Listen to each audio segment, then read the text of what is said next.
रोसणी बाजा बजेई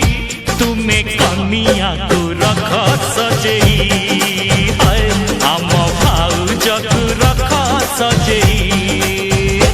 आमे जाऊचु बराकु नहीं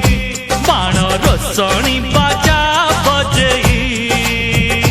तुम्हें कनिया को रख सजेई हाय आम भाउज को रख सजेई।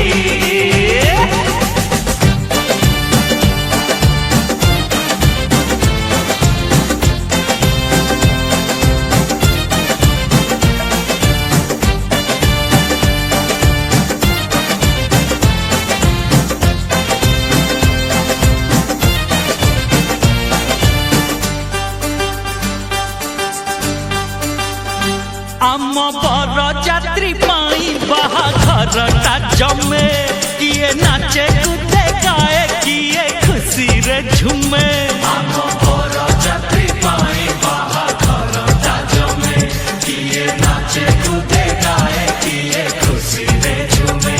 आम बर रसाली हब आमरी साली टिके हब खटा मजा देले दौत गाड़ी रातीटा आमरी पाही आजी पड़सा न किछि त नहीं ए रातीटा आमरी पाही आजी पड़सा न किछि त नहीं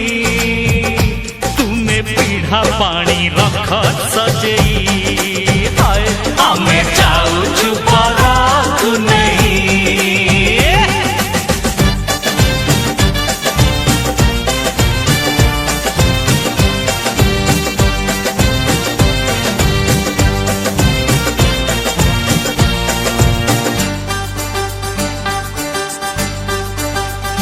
आम खातिर दानी रे टिके हेले त कमी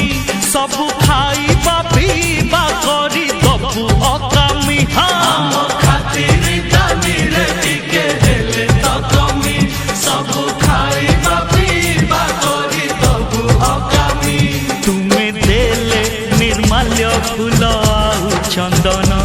आमे रखिबु तुम घर मान सम्मान आमे अतिथि राति कपाही आम चर्चार भूली बनाही आमे अतिथि राति कपाही